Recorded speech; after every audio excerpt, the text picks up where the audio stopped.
Hello, this is Anne Marie with the Oregon Farm Bureau, and welcome to this episode of Fred Talks. With us today is Harry Vanderpool, a beekeeper and member of Marion County Farm Bureau. Bees have an estimated $700 million of benefit to Oregon agriculture. I think a simple way of thinking about it is if an edible food has a seed, it requires pollination. When does your year start as a beekeeper? We start our year in mid-January, popping lids out here in the freezing cold and just see what's alive and what isn't, and grading them for size. Those are picked up and taken to sunny California in the almonds. We bring them back. It's blueberries, cherries, pears, all of your tree fruits, some pollinated seed crops, obviously, like cabbage seed, and some other early varieties there.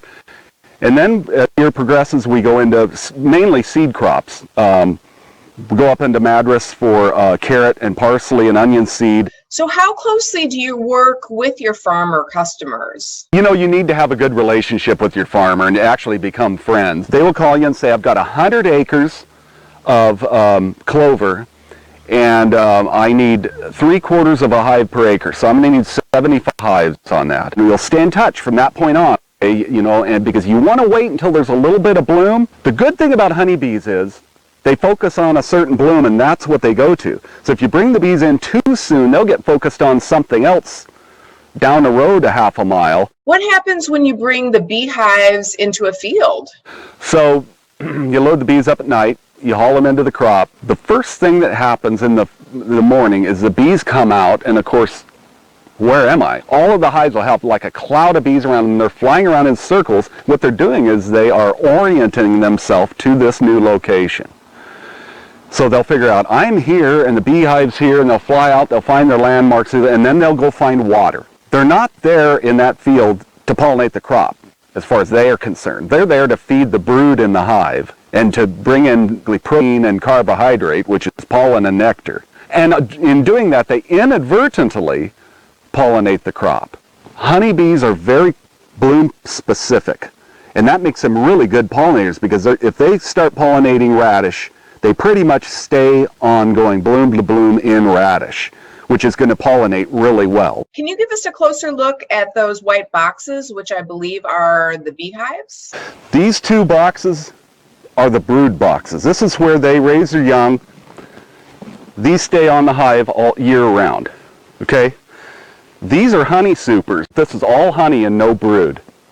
And as these get filled, we can add more and more and more. Blackberries are the #1 honey producer here in the Willamette Valley. Maples in the spring, and then blackberries. And then depending on the crop you're pollinating, some crops that you take the hives into, like meadow foam or certain clovers, will produce a honey crop as well. How are you able to work with your bees without getting stung all the time? Almost all of the communication and activities that happen in the honeybee hive are regulated and communicated with pheromones. For example, if you walk up to a hive right now and I was just to slap the side of the hive and cause that sudden vibration, the bees in the hive would emit an alarm pheromone, like, oh, something's going on here. Pressing just very little smoke into the hive masks that alarm pheromone. Without the smoke, working with bees would be miserable.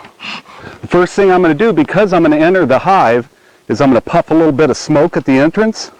Yeah, that's a good nucleus hive. A few things I can show you about the bees here. The brood nest is round. Obviously, here's honey. Here's pollen that they've stored. See the multicolored pollen? And all of this right here is pupating brood. The queen lays an egg. It's an egg for 3 days.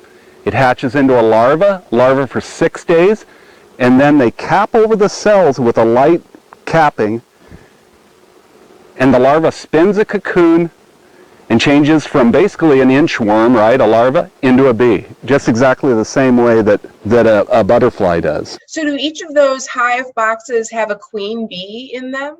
If your hive does not have a queen, it will slowly dwindle and just poof, you have a box with frames in it. Queen checking in the hive is an ongoing thing from February all the way through until September. He's going to lay between 0 and 2,000 eggs a day. Now right now, she's laying many, many more times her body weight in eggs. Now just think about that. Think about any animal or anything that can produce out of their body more than their own body weight every day. What are other jobs you do as a professional beekeeper? As a beekeeper, you're everything. You're a carpenter. I built all of this equipment. You're the veterinarian. You don't call a veterinarian to fix your sick bees. You have to learn all of the health, pest and disease issues in the honeybee hive. You're the midwife. You're evaluating the egg laying and requeening appropriately. So that's it. It's you. My job's to take care of the bees, and we do really good. We've been keeping bees for 26 years out here. How do you as a beekeeper work with your farmers as they're using pesticides to protect their crops from the undesirable insects that can really destroy what they're trying to grow? Talk to the grower about pesticide application. They'll tell us what they're using. We both have the PNW 591 book from OSU, which gives all the bee precautions, and we'll sit and talk over that and decide, okay, 3 days after the spray or the next day. If I take a hive of bees into a crop, and the grower does everything he or she can do to make sure that those bees are safe, and then the bees come out really healthy, you know that the pollination is as good as it could possibly be on that crop that they're paying for those bees. By the way, the grower pays a per hive fee. We don't crop share or any of that. So what can people do to help bee population? There's two things that you can do that'll really help, and one is by providing pollinator forage and habitat. The second thing you can do to save the bee is to buy local honey. Because you keep your local beekeeper in business, and we have lots of them. Oregon is blessed with a lot of wonderful beekeepers. Why do you think it's important to be a Farm Bureau member? One of my first calls when there's an issue that comes up is I just really want to synchronize my watch with the Farm Bureau, because they have their fingers in across all of the dissimilar agricultural sectors. I love farming and agriculture, and I love my fellow farmers, so.